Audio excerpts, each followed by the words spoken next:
Hello, Cubs fans, and welcome to a brand new edition of Cubs on Tap. I'm Ron Luce. It is really late. It is Cubs on Tap after dark officially.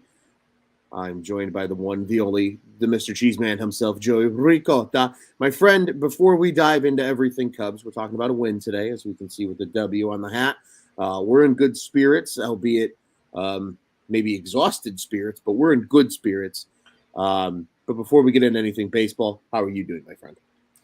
Good. I love when you slap that W patch on the hat like that. It just always makes things that much better as we get on here and do these shows. And it's the West Coast. It's Friday night. It's late night. Cubs after dark. Graveyard shift. All things considered, Ron, walking away with a W. I'm doing great, man. How are you doing? I'm doing good, man. I'm doing good. You know, it's Friday. Everybody loves a good Friday baseball game. This one ended late too. Like even some 9 o'clock games historically, you know, they'll end at like 11:30, 11:45, maybe like right at midnight. Man, this game didn't end till like 12:30. Yeah. And it was insanity. Like I did the classic like old man nap from like the 5th to the 7th inning. Like I feel rejuvenated right now. And beautifully enough, I actually woke up just in time to see the Cubs put some runs on the board there late in the game and ultimately take this one from the Giants 4-2. Cubs did lose yesterday. We didn't have a show yesterday. A lot of the reason that we didn't have a show yesterday was just time of the day and schedule conflicts and things like that. And they ended up losing. So it's weird. It's like when Cubbies on Tap's going to run, like the baseball gods know that we need to be talking about W's because we haven't talked about a W since prior to the All-Star break. No, that's not true. The Sappy one, the Sappy show. It felt like a loss. Not that we haven't talked about W. We haven't not talked about a W is what I meant to say. We have not recapped a loss yet, my friend, here at Cubs on Tap since the All-Star break. Because the only day that we haven't had a show was the day that they lost. So we need to do shows, is what you're saying. Coincidence? I think so. Yes, is exactly what we're saying here. First off, hey, everybody. Thanks for jumping in the comments here. We appreciate you guys. No, Cody, I'm just – this is waking up from a nap face is what this is. Definitely waking up from a nap face. But, dude, I mean, let's dive right into it, right? Because yesterday's game, really the only major highlight – Justin Steele pitched fine. Defense did not help him out at all. Patty Wise hit a 2-run bomb. Cool and tough. That's about all there was really to talk about in Thursday's game. Obviously, they lose 4-2, and then they flipped the script tonight, Joey. And you know, for those that, you know, I don't know if anybody saw the Instagram post that Cubs on Tap posted today, but you know, when your friends don't want to stay up late with you and watch the Stro Show and Cubs on Tap, you give them the old classic double bird, like our buddy David Ross. And this is why. Cubs win 4-2, a good night, weird shit happening. Patrick Wisdom goes yard yet again in this one. We also get 2 hits from Frank Schwindel, a hit and an RBI from Alfonso Rivas. It ultimately became an error, but I don't really give a shit. Christopher Morel's ball gets down and all is right in the world, and that run scores. And that ultimately the insurance run really that the Cubs needed, and then the Stro Show shoves. And I think that's the perfect place to start, my friend, because, you know, I don't know if you remember, Joey, but circa, what was this? Sometime in late May, I remember being told on Twitter that Marcus Stroman wasn't worth the money that the Cubs paid him. And I remember, I've got receipts. I'll go fucking find them. I'm not afraid to go find him either. But I had people in my mentions going, Ron, your boy ain't worth it. You're fucking full of shit. Because Marcus Stroman, albeit a weird stat line tonight, did exactly what ace pitchers do. He goes 6 innings, did give up 8 hits, but worked around him because he only walked 1, struck out 3, and did not allow a single run to a good Giants team. Yes, they are struggling a little bit. I know that was a big headline on the Apple fucking TV disgusting broadcast tonight. It was so bad. Maybe that's why I fell asleep, if we're being entirely honest here. The broadcast was atrocious.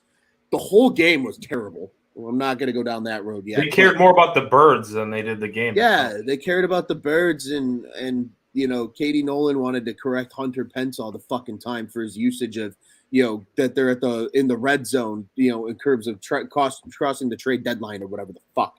And then Steven Nelson's burping on the broadcast. So I will die on this hill, Ron. He burped, 100% burped. He definitely burped. As somebody who's been on a microphone before, in that scenario when you're calling a game, he 100% burped.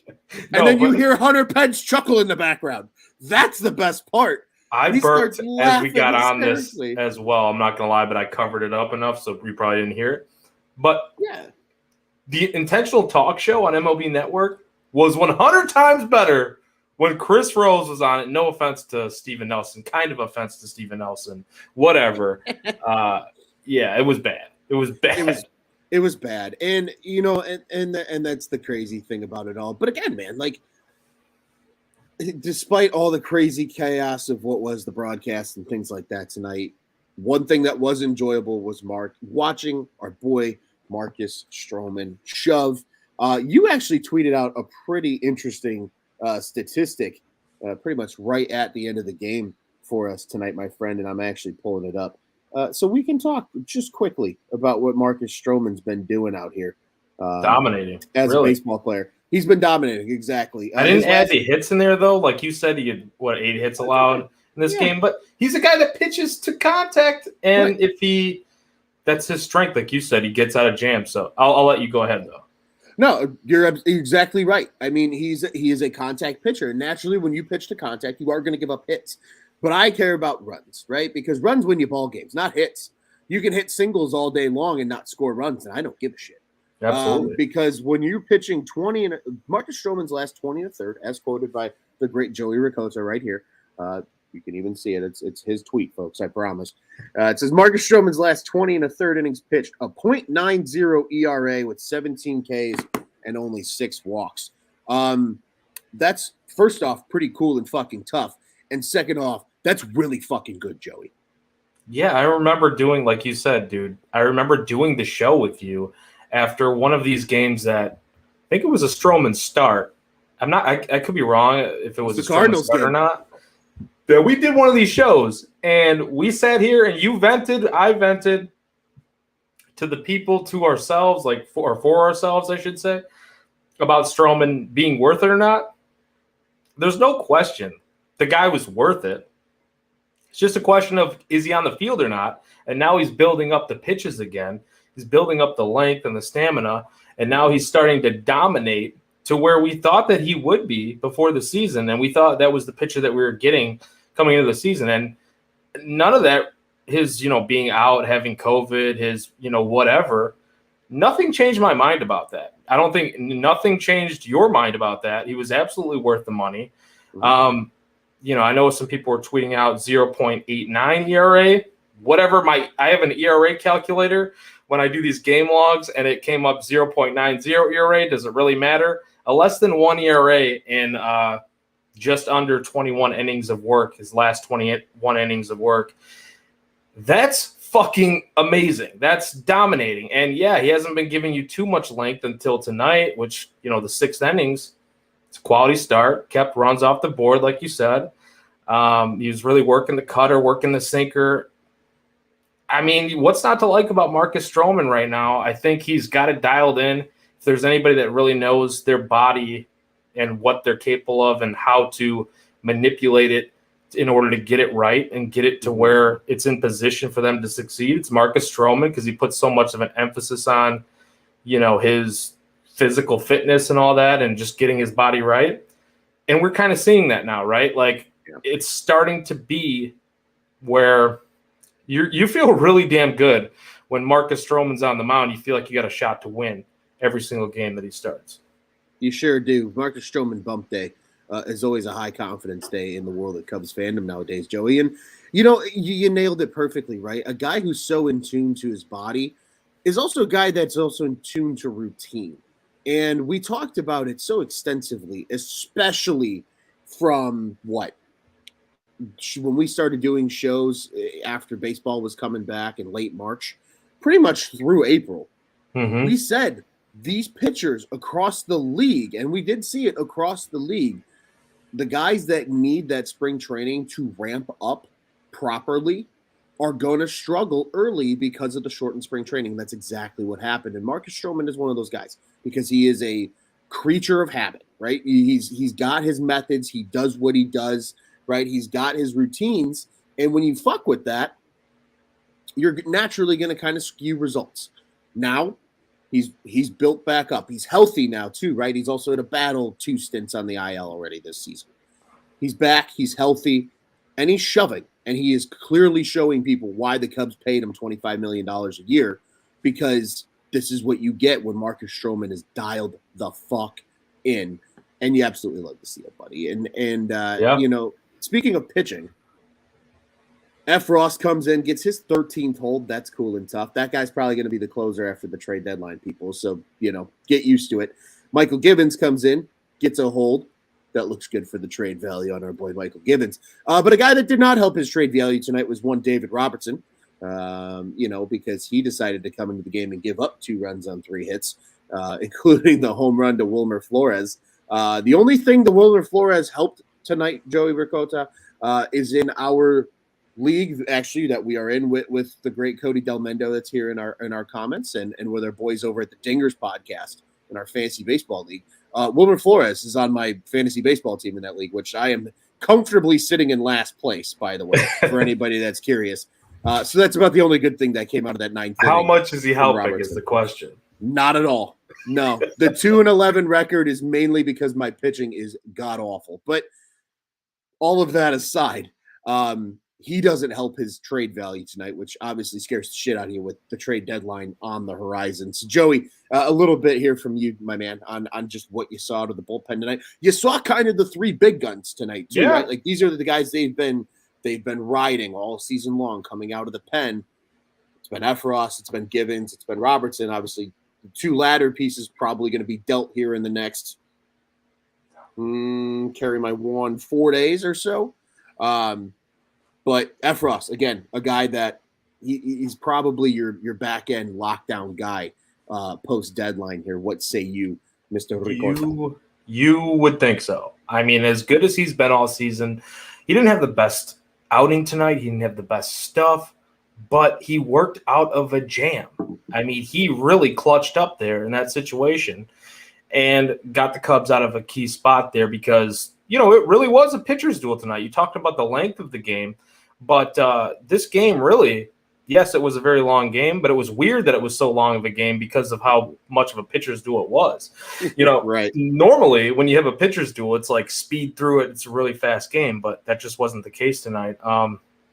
Yeah, Scotty Efros, man, like just continues to get the job done. And really, he probably could have given up a run there. It seemed like I thought a run was going to score on that one base hit there, but you know, then he had runners in scoring position and he got out of the jam. So that was solid to see. I would assume that he's probably going to be the closer. And once the trade deadline comes and goes, or once some of these guys get moved, like you said. But honestly, there is a world, Ron, where as high value as Efros has out of the bullpen and as controllable as he is right now, as far as like cheap, you know, on a cheap contract. They got him for a little bit. Efros could be a piece that the Cubs are looking to move. And I'm not saying that they are, but you're talking about getting a maximum return for a reliever. I think Efros actually brings you the maximum because of his age. David Robertson's old. Obviously, you're just going for contention at that point. Like you just want the guy that's going to be here for this season. But Efros has proven he's very good in the setup role. Robertson has not been – he's been in setup roles in the past, but he's been closing all season, right? Right. Efros is a legit setup guy, and with that funky delivery, the way he mirrors, you know, that sinker, that slider, Efros could be a guy that teams are like, hey, you know, what do you want for him? If the Cubs are like wanting to get maximum value out of these relievers – Efros really might sweeten the pot if you want to include him too in an Ian Happ trade and a Wilson Contreras trade. I'm not saying it's going to happen. I do expect him to be the closer once these trades are made, but it's a possibility. So obviously Givens was great tonight. And Robertson, man, I just don't understand. Like, wrap that dude up, box him up, leave him in the team hotel. There's no reason. Don't let him come out. There's absolutely zero reason for this guy to be out there on the mound right now because he does nothing for his trade value, and he only hurts it if he has outings like this, or even worse, if he gets injured. And he didn't get injured, but yeah, I mean, knock on wood. I never want the guy to get injured, but yeah, a few times there. But it just doesn't make sense. I don't think this really hurts his value all that much. One outing shouldn't do that. He still had an ERA under 2. He still had a ton of saves this year. He's still been excellent. Not pitching for that long, there might have been a little bit of rust there as well. If you're not pitching, if you got a couple days or a few days off, most of the time you're not locked in like you should be. So I do think there's a possibility that the Cubs, if they don't make the trade very soon, he either pitches tomorrow or he pitches on Sunday because teams might not want him to not have to be that rusty when they get him, right?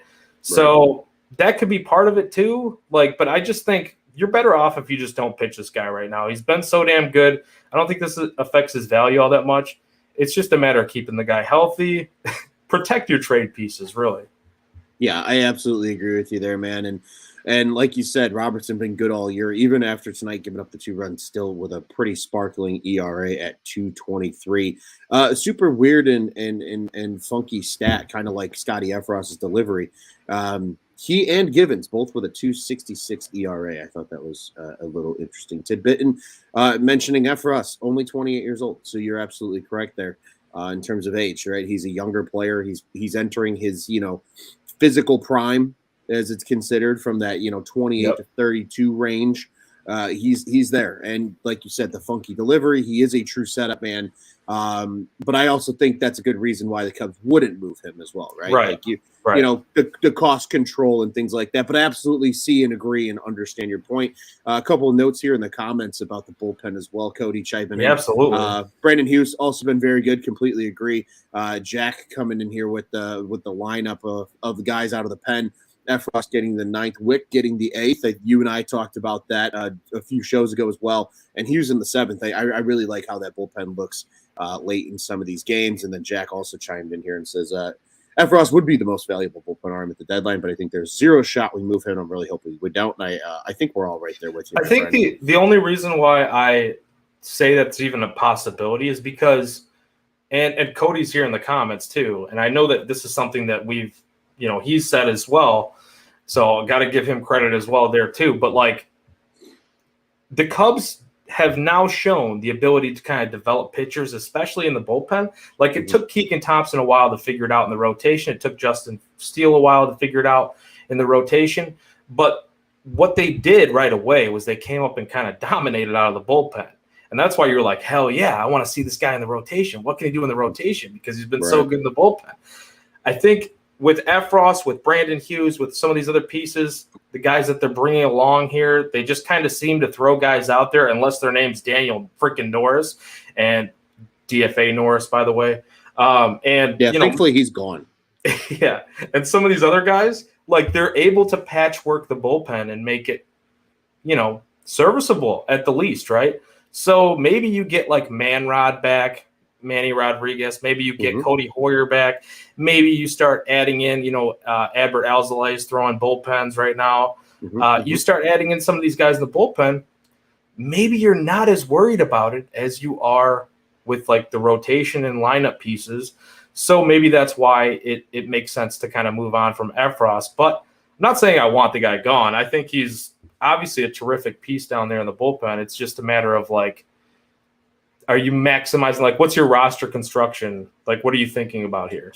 Yeah, absolutely agree. I think it's all things I think that are being taken into consideration here by this front office as the deadline approaches. Reminder for everybody, in case you forgot, I don't think Cubs fans have, but it's easy to slip your mind. Tuesday is the deadline. Monday, the Cubs are off. So I'm almost wondering if the Cubs are going to start trading guys, if it's going to be on that off day on Monday versus Tuesday when they're in St. Louis to start a 3-game set with the Redbirds at Busch Stadium down in the shithole that we call St. Louis. So It'll be interesting to see, and I agree with you. You want to also protect some of these guys. And speaking of two trade assets, guys that we discussed heavily in the what is probably their last game at Wrigley recap, the sixth win never felt so sad episode that we did here, but Ian Happ and Wilson Contreras as well combining for an absolutely electric defensive play tonight. As Scott Crawford said here earlier in the show in the comments. Have to call it the first inning. Happ to Contreras put out. The announcers were trying to call the run. Yeah. And Spores was rounding third. They're like, and he's gonna be. And then you heard that hesitation, and then Happ threw that fucking missile to Contreras. They get him at the plate. That's just a beautiful defensive play. Probably the web gem and maybe the play of the game, arguably. Good to see Marcus Stroman getting some help from his defense after last night.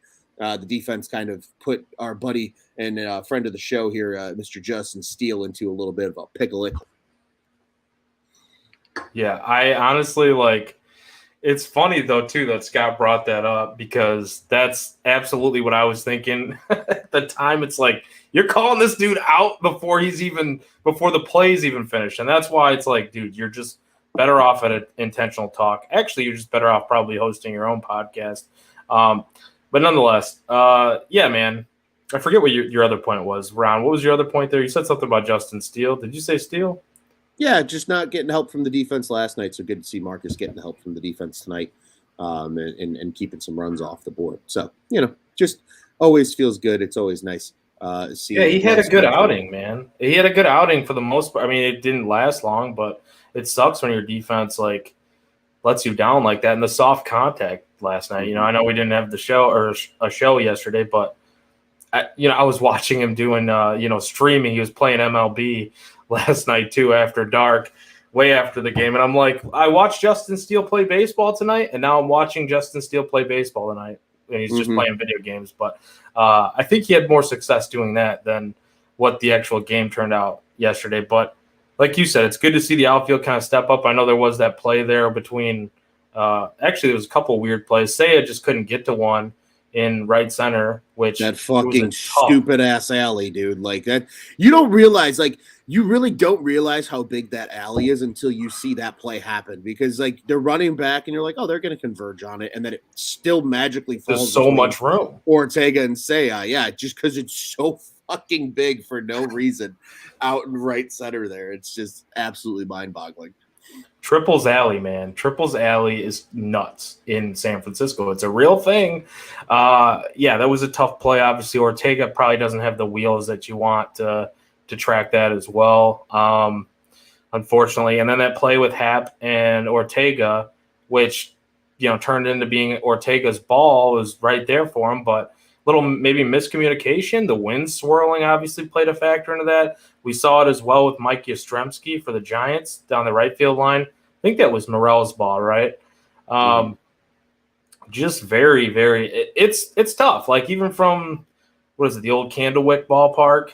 The wind in San Francisco, right off the bay there, it's no joke when you start playing in San Francisco. And, I would think the Cubs outfielders would be able to handle it better than most teams going there, because they have to deal with such, windy factors in Chicago. But absolutely, until you're there and actually experiencing it, it can be just, you really don't know what to expect out there. So I'll cut them some slack for that. But yeah, man, it was kind of it was cool to see that play from Happ to Contreras. And then it was also I saw the Cubs tweet about it, the actual Cubs account. And I'm like, well, this kind of makes me sad now. You said Happ to Contreras, and then it's like, wow, cutting a run down or whatever. And I'm like, kind of is a good metaphor, right? Cutting a run down. That's what's happening with this core right now. So kind of made me sad all over again. I wanted to go back to the sixth straight win and felt like a loss episode when I saw that. Yeah, absolutely feel that. Just a couple quick comments here too. Then Joey, Cody chiming in again. He says, definitely hang on to Efros. No reason to be worried about the pen after the deadline when they move the veterans. He says the arms in Iowa make me erect. Yeah, man. I love that. There's a lot of good arms in Iowa, and there's absolutely guys to keep an eye on. I have a hunch that we finally see Ben Leeper. I feel like Ben Leeper's name has been thrown around for 2.5 seasons now. So maybe we Mhm. finally get to see him. Really like this comment too, actually, from Jack, because I really agree with it. And I'm going to use this as kind of my final thought on tonight's game, and then I want to turn it back over to you, Joey, and get a final thought before we look ahead to a pair of games coming up the rest of the weekend. Admittedly, don't know if we're going to have a show tomorrow. We will have a show Sunday, so we'll just talk about both games just in case. But Jack in the comments here says he's thinking the team post-deadline is going to be better than expected. Maybe like the 2014 second half, bullpen looking good, rotation pitching well. I like that comparison because that 2014 team in the second half had a lot of promise, right? You got to see a lot of these guys. Like if we're seeing Nelly V every day playing out in the outfield or DHing even, you know what I mean? Like, yeah, that's going to give some of that hope. You know, we see Christopher Morel continue to play an absolute ton. You know, maybe we do get to see a little bit of Killian in the second half. Fuck, maybe we could see Matt Mervis, who just keeps hitting the fucking piss out of the baseball. Please. It doesn't matter what level he's at. He literally he's gonna be the guy when he gets up here that I'm gonna be using the Moneyball meme for, because like that's all the dude does is fucking hit and drive and runs. That's all he does. I know you saw the ball he hit today. Oh, it was a rocket. I didn't see it land. I didn't. I'm not lying. Somebody did, I'm sure, but I did not see it land. I don't know where it landed. Yeah, he isn't like because again, admittedly, you know, we don't get to watch these guys probably as much as we'd like to. I have MILB TV too, and I need to use it more because like every night I'm scrolling Twitter and seeing the highlights when we're doing shows and things like that.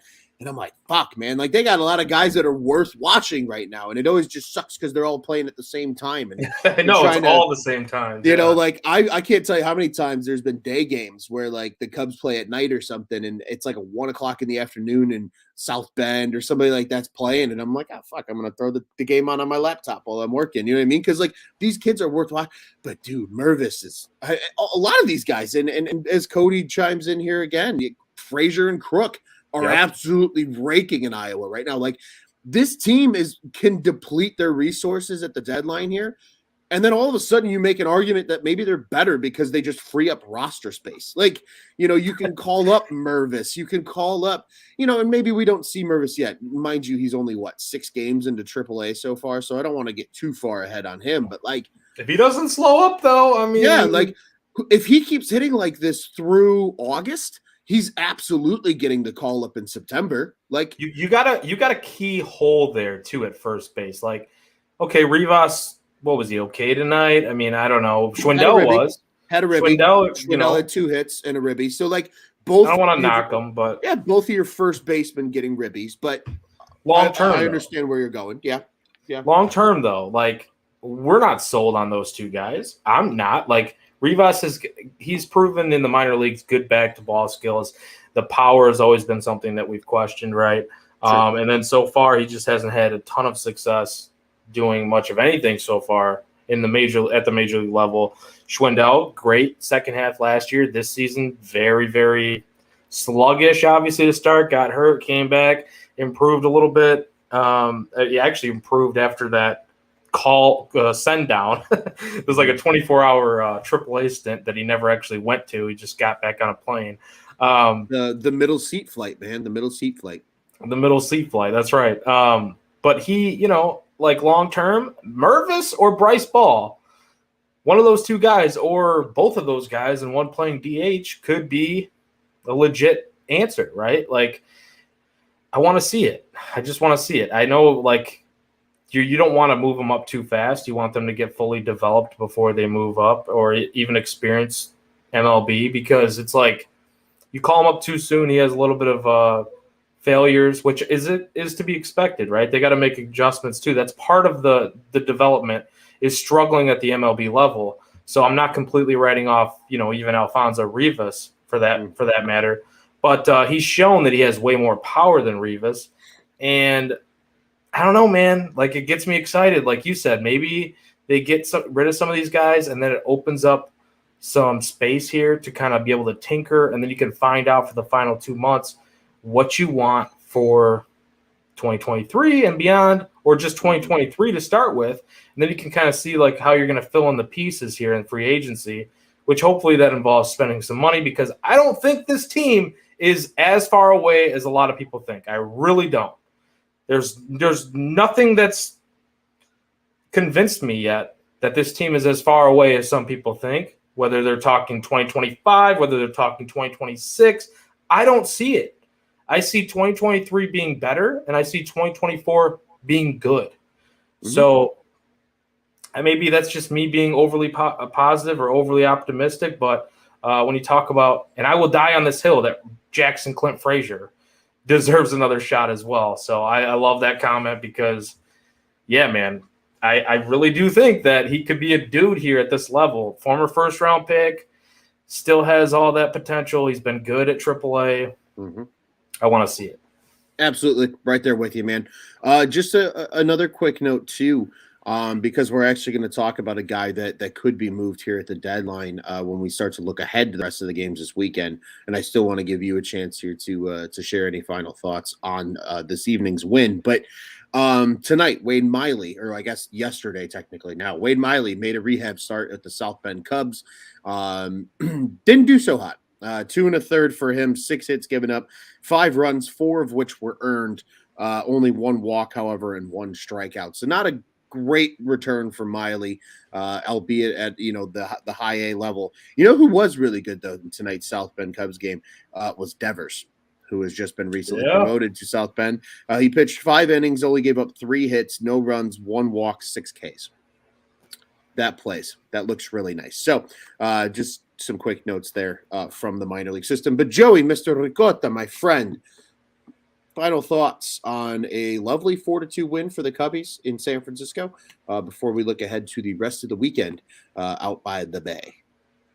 It's always great to get a W. It's even cooler when you're Cubs on tap after dark, drinking a 1-2 few brewskis here. I've got the Purple Haze Abita lager here.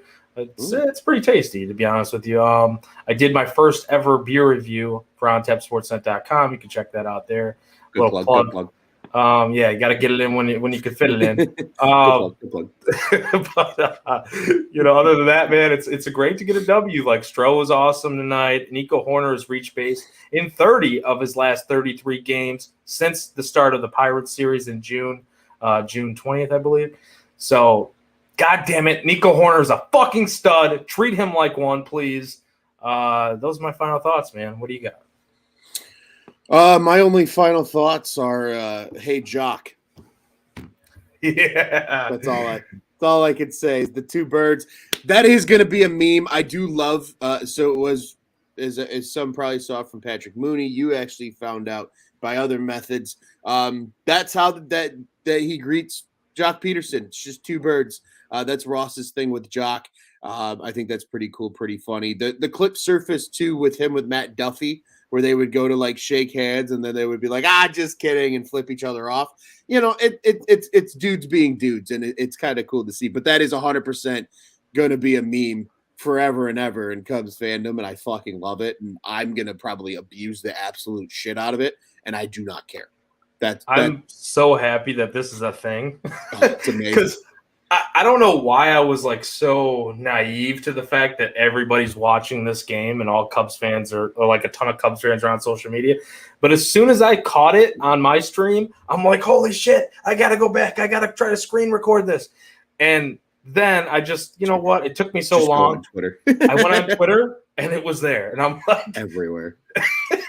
It was so awesome, though, to see that. And like you said, yeah, I did find out actually last night. And I'm not going to name, my source or whatever, but I did find out last night, and I sent you the message that he basically, and I'm actually quoting here, that's his greeting to Jock, is what I was told. And then Patrick Mooney, and I didn't know if I could share that because I didn't even ask, but then Patrick Mooney came out and said that's his greeting. That's what Jock told me. Because the reason why I also didn't know is because then I saw Ross's interviews today, and he wouldn't name the person. Like when Ross was speaking to the media and the media reported that he wouldn't name the person that it was directed to. So I'm like, is it a thing or is it a big deal? I mean, obviously it's not a big deal. That's something that I would do to you, Ron. Like, hey, what's up, Ron? And just flick you off, give you the double birds. But it was hilarious, and nonetheless, like that's good vibes in the clubhouse, right? Like it kind of goes to show you what David Ross is kind of all about here. He's been a great teammate for years and years when he was a player. So why would we expect anything less as him as a manager? And yeah, man, I like the way that this is heading. I think he can really guide this team in the future here. Kind of putting a serious spin on it, right? Because it was awesome. Obviously the broadcast Apple TV tonight talking about birds so often, it made us think about the double birds, but just they're so stupid.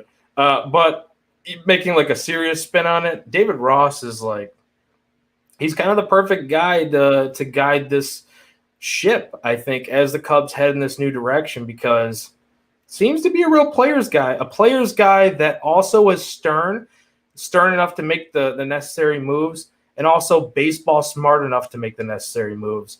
Unlike maybe a Joe Madden. Say what you want, I love the guy, but I really think that he can make the smart moves, even though sometimes I do disagree with his lineup decisions. But that's for another day, Ron. We got to win tonight. Absolutely. They got a big win. You'll love to absolutely see it. But yeah, the double bird, when I think back to the 2022 season, the double bird is certainly going to be up there with some of the big moments. And it's going to go right in line like peanut butter and jelly with crack 'em, lock 'em, and fuck 'em too. And that's a classic. If you know, for us here at Cubs on Tap, a little inside joke actually from opening day. So, God, that was a bender of a day. Well, we're hoping we'll never forget that. We'll never forget that. There's an outside chance that the Cubs on Tap gang is going to make it to another ball game this year together. So stay tuned for that. Happening. That's going to be a good time. It's going to be a good time, and it sounds like it's going to be against the team that we love to tell to fuck off at the end of every show too. So we'll give them the double bird, just like Dave Ross, and as Cody says, he'll be using that meme to troll St. Louis for the next 3 months. So we can too, especially if we're there and we're in person, and just hopefully nobody gets kicked out of the federal landmark. But Joey, as we look ahead, my friend, a pair of games coming up the rest of the weekend. As we noted, we're for sure back on Sunday evening here at Cubs on Tap. Not entirely sure what Saturday night brings for the Cubs on Tap gang. We'll certainly play that by ear. But tomorrow's game, an 8:05 local time start on Saturday, July 30th, which it already technically is as we're recording this at Oracle Park. If you're listening to the game, you know the drill. Chicago, it's 670. The score out in the San Francisco market is KNBR 680 or 1510 AM KSFN radio. And then if you're watching, it's the local networks. For this one, it'll be Marquee Sports Network for the Cubbies and NBC Sports Bay Area for the Giants. It'll be the left-hander, Drew Smiley. We talk about trade deadline pieces here. He's on the bump tomorrow. 3-5 record on the season with a 3.93 ERA for the Cubbies.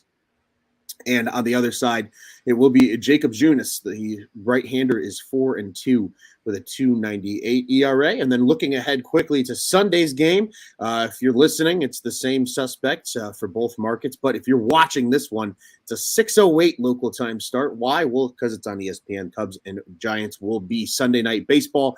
And it'll be Adrian Sampson on the bump with his 3.20 ERA against the All-Star and former White Sox Carlos Rodon, who's 8-6 with a 3.18 ERA on the season. Joey, your thoughts and analysis for the next 2 days of games here for the Cubbies. What are you expecting out of the boys as they're out in the Bay Area? Honestly, I haven't done a whole lot of analysis on these next two games, but with that said, Drew Smiley tomorrow, you mentioned that. Just don't stink up the joint, Drew, because you are somebody who could actually get us something at the deadline. Facts. Or very soon. Maybe they trade him even before the start. So I would be on the lookout for that. Because Jack literally pitched that question in the comments. I didn't even see Smiley that. even pitched tomorrow. So perfect. Same.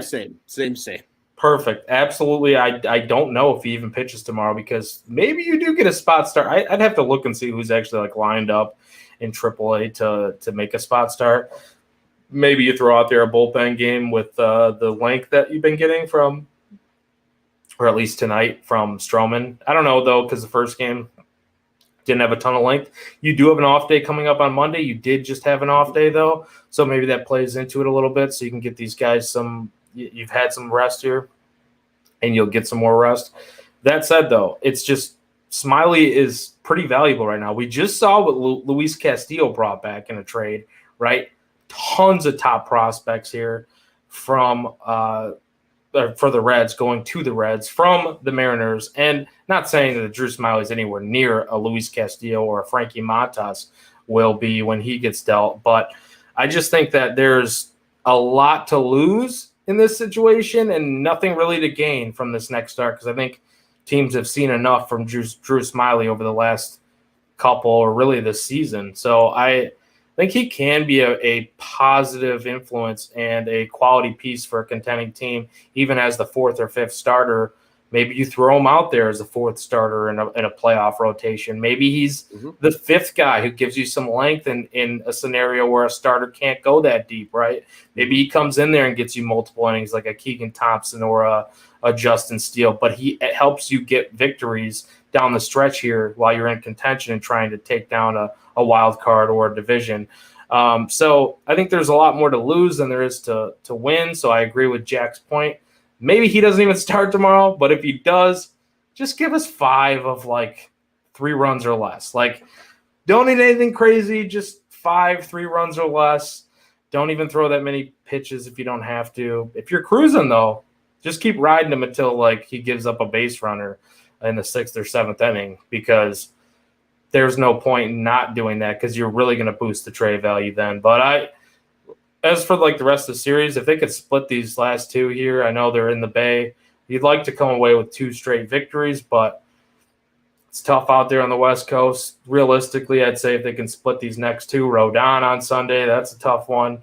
But yeah, man, Nico Horner, just hit one in the alley. I want to see a triple. That's about it. Fuck, with Nico's speed too, a triple or a ball in triples alley might be an inside the Parker. Who knows? If there's anybody on the roster that can do it, it certainly feels like Nico Horner is that guy. And I'm right there with you, man. Just a split would be cool, right? If you go into San Francisco and you split a total 4-game series with a good Giants team, make them question at least if they're buying or selling at the deadline, because that seems to be the big question kind of nationally is what are they going to do after their little bit of a skid going into the deadline coming up here. But just get the job done. Very intrigued to see if Smiley even pitches tomorrow. If he does, like you said, a little bit of length will be great. You can use some of those bullpen arms then if you have to. Adrian Sampson, last time out, went 7 innings too. So hopefully you can get something like that out of him on Sunday Night Baseball as well. And as we mentioned, we will be back for sure. It should be a full barn show too. We believe we'll have our boy Juice with us as well for that one. We'll be talking all about this San Francisco Giants series. Well, it's going to be fun. It's going to be interesting to see what's up. Like we said, 8:05 tomorrow and then 6:08 on Sunday are the start times for those 2 games. Joey, before we get out of here, I do want to remind everybody Cubs on Tap is the official Cubs podcast of the On Tap Sports Network. Everybody can check out all of our great work over at OnTapSportsNet.com and at OnTapSportsNet on social media. You can follow the pod-specific accounts here for us at Cubs on Tap. We are at Cubbies on Tap, CUBBIES. That's on Twitter and Instagram. I am at Lucy on Tap on the Bluebird app. Joey is at Joey Knows Nothing. That ends at IN because that stands for win, baby.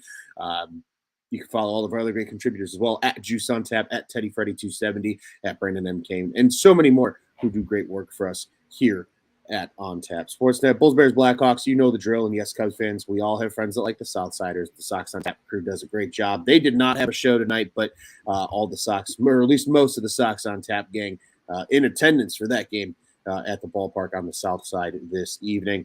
Again, they do a great job covering them. If you got friends that like those Bluesers at 35th and Shields, make sure you send them to our guys because they do a great job covering those guys we mentioned. Once again, OnTapSportsNet.com, at OnTapSportsNet on social media, the OnTap Sportsnet. Go ahead and check out what's on tap in Chicago sports. Joey, always a pleasure with you, my friend. We finally got to do a Cubs on Tap after dark, and it's a Cubs winner, which makes it even cooler and even tougher. Things you absolutely love to see.